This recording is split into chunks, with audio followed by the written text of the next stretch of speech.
அரசியலில் வெற்றி பெற சிறந்த ஆலோசனை வழங்கும் கிங் மேக்கர் பொலிட்டிக்கல் அட்வைஸ் கம்பெனியை தொடர்பு கொள்ளவும். தொடர்பு கொள்ள வேண்டிய முகவரி number 10A/9 Mudichur road, old Perungalathur, Chennai 6,63,000. Proprietor S. Joshua Solomon. தொலைபேசி எண் 9677006526.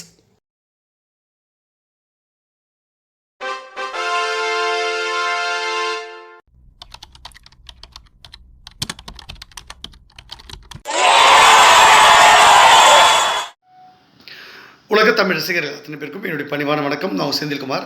இந்த பதில் நான் பார்க்க போகிறது திராவிட முன்னேற்ற கழகத்தை சார்ந்த தொண்டர்களுக்கு ரொம்பவே ஒரு சந்தோஷமான ஒரு விஷயம். அதே சமயம் கொஞ்சம் வருத்தமாக இருந்தாலும் ஆனாலும் அவங்களுக்கு முக்கியமாக அவங்க ஆசைப்பட்டது, திமுககாரன் ஆசைப்பட்ட விஷயம் இப்போ நிறைவேறியிருக்கு அப்படின்றத உங்ககிட்ட நான் முதல் முறையாக எந்த தொலைக்காட்சி ஊடகத்திலையும் எந்த பத்திரிகையிலையும் வராத ஒரு நியூஸை நான் உங்களுக்கு முன்கூட்டியே சொல்கிறேன்.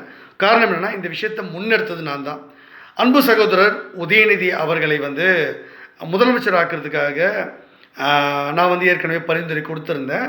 அந்த பரிந்துரை அடிப்படையில் ஸ்டாலின் அவர்கள் தனக்கு உடல்நிலை சரியில்லாமல் போகும், அவருக்கு அதன் காரணம் காட்டி அவர் அவர் முதலமைச்சர் ஆக்குவார் நான் சொல்லியிருந்தேன். ஆனால் அதற்கு நடுவில் சில பேர் குழப்பத்தை ஏற்படுத்தி அவரை நீங்கள் சிஎம் ஆக்கிட்டீங்கன்னா அப்போ நீங்கள் டம்மி ஆகிடுவீங்க, நீங்கள் சிஎம் போஸ்டை ராஜினாமா பண்ணிட்டீங்கன்னா அப்போ உங்களுக்கு வேல்யூ இருக்காது, அப்போ மக்கள் உங்களை மதிக்க மாட்டாங்க, அதனால் நீங்கள் சிஎம்மாக இப்போ உதயநிதி ஆக்க வேண்டாம் அப்படின்னு நிறைய பேர் முட்டுக்கட்டை போட்டாங்க. திமுகவில் இருக்க பல சீனியர்ஸ் அவங்க சுயநலத்துக்காக.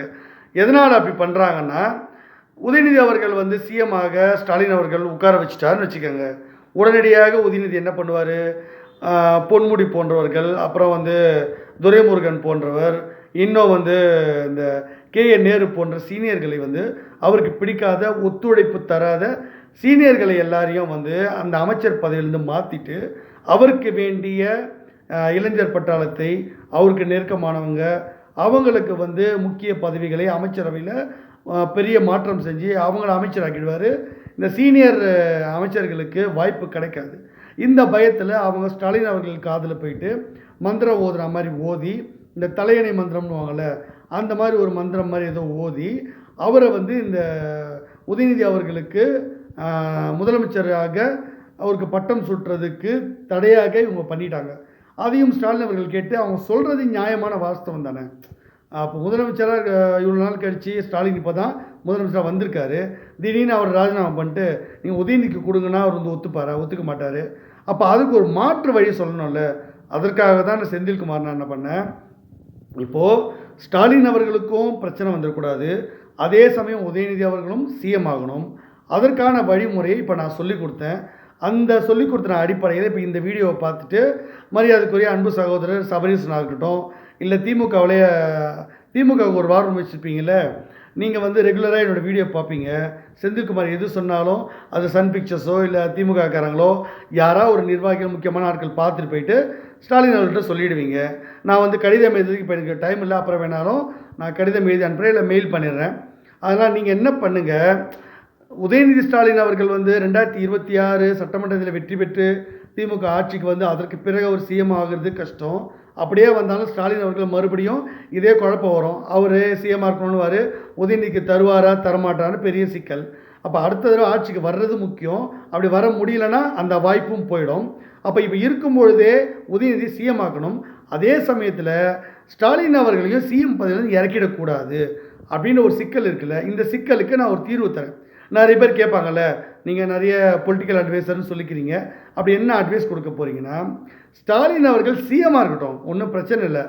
அவர் உடல்நிலை சரியில்லாமல் மறுபடியும் ஒரு செக்கப்புக்காக அப்போலோ மருத்துவமனைக்கு போக போகிறார். அது மேபி இங்கே இல்லாமல் அது அமெரிக்கா உள்ள மருத்துவமனையில் சேர்க்கறதுக்காக ஏற்பாடு பண்ணுறாங்கன்னு கேள்விப்பட்டேன். ஸோ அதனால் விரைவில் ஸ்டாலின் அவர்கள் ஒரு 3 மாத காலத்துக்கு அவர் இல்லை இந்த தேர்தல் வர வரைக்கும் அவர் ரெஸ்ட் எடுக்க வேண்டியிருக்கும். அதனால் அவர் வெளிநாட்டுக்கு போய் ட்ரீட்மெண்ட்டுக்கு மருத்துவமனைக்கு போக வேண்டியிருக்கும். இந்த காலகட்டத்தில் ஒரு இடைக்கால முதலமைச்சராக அல்லது பொறுப்பு முதலமைச்சராக உதயநிதி ஸ்டாலின் அவர்களை நீங்கள் நியமிங்க அப்படின்றது தான் நான் கொடுத்த சஜஷன், நான் கொடுக்கக்கூடிய சஜஷன். இதை மேற்கொண்டு இந்த வீடியோவை பார்த்துட்டு மாண்புமிகு தமிழக முதலமைச்சர் ஸ்டாலின் அவர்கள் தயவு செஞ்சு நீங்கள் உதயநிதி அவர்களை இப்போது இந்த பொறுப்பு முதலமைச்சராகவோ அல்லது இடைக்கால முதலமைச்சராக உங்களுடைய பணிகளை அவர் மேற்கொள்வார். அதாவது தமிழக முதலமைச்சராக ஸ்டாலின் அவர்கள் அவர் உடல்நிலை பாதிக்கப்பட்டு வெளிநாடு சிகிச்சைக்கு போகிறதுனால இடைக்கால முதலமைச்சராக இருந்து உதயநிதி அவர்கள் இங்கே ஆட்சி செய்வார் அப்படின்ற உத்தரவை போட்டுட்டு நீங்கள் உங்களுடைய துணைவியாரை கூட்டிக் கொண்டு உங்களுடைய மருமக பிள்ளையை கூட்டிக்கிட்டு இன்னும் வேறு யாரெல்லாம் உங்கள் பொண்ணெல்லாம் கூட்டிகிட்டு போயிட்டு அமெரிக்கா போயிட்டு நீங்கள் மருத்துவமனையில் ட்ரீட்மெண்ட் பார்த்தாலும் சரி, இல்லை நீங்கள் டூர் போனாலும் சரி, நீங்கள் எங்கே போய் சுற்றுப்பயணம் போனாலும் சரி, ஏதாவது ஒன்று பண்ணிக்கங்க அப்படின்றது தான் இப்போது நான் சொல்லக்கூடிய சஜஷன். இதை கேட்டு ஸ்டாலின் அவர்கள் உடனடியாக உதயநிதி அவர்களை முதலமைச்சர் ஆக்கிட்டார்னா அவர் வரலாற்றில் ஸ்டாலின் அவர்கள் முதலமைச்சராக இத்தனை வருஷம் 4.5 வருஷம் இருந்தார். அதற்கு பிறகு ஒரு 6 மாதங்கள் இடைக்கால முதலமைச்சராக உதயநிதி இருந்தார்னு வரலாற்று பாடக புத்தகத்தில் இந்திய அரசியலமைப்பு சட்டத்திலையும் அது இடம்பெற்றும். ஸோ அது ஒரு ரெக்கார்ட் ஆகிடும் யாரெல்லாம் முதலமைச்சராக இருந்தாங்கன்ட்டு. இதற்கு முன்னாடி ஜானகி அம்மா கூட எம்ஜிஆர் வகை இறந்த பொழுது அவங்க இடைக்கால முதலமைச்சராக இருந்தாங்க.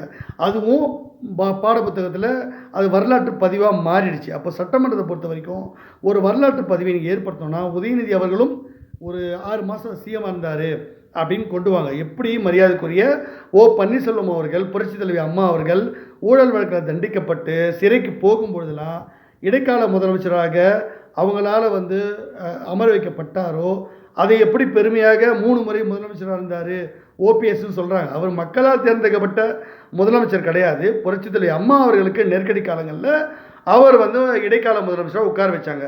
ஆனாலும் அவர் முதலமைச்சர் தானே, முதலமைச்சராக இருந்திருக்காருல 3 முறை, அது வரலாற்று பதிவு தானே. அந்த மாதிரி உதயநிதி ஸ்டாலின் அவர்கள் 2026 வெற்றி பெற்று வர்றதுக்கு நாங்கள் ஆலோசனை கொடுத்தா மட்டும்தான் உதயநிதி அவர்கள் சிஎம் வர முடியும், திமுக ஜெயிக்க முடியும். அது பாஜக கூட்டணிக்கு வந்தால் தான் நடக்கும்.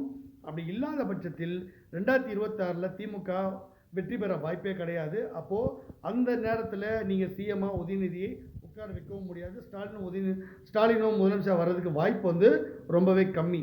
அப்படி இருக்க காலகட்டத்தில் இப்போது அவரை நீங்கள் ட்ரீட்மெண்ட் போகிறதுக்காக இடைக்கால முதலமைச்சராக உட்கார வைங்க. நீங்கள் முதலமைச்சர் தான் ஸ்டாலின், பொறுப்பு முதலமைச்சர். இந்த இடைக்கால இந்த ஒரு 6 மாதத்துக்கு உதயநிதி அவர்கள் முதலமைச்சர் செயல்படுவார்ன்ற ஒரு இது மட்டும் பண்ணிவிடுங்க, ஒரு ஆர்டினன்ஸ் போட்டுருங்க.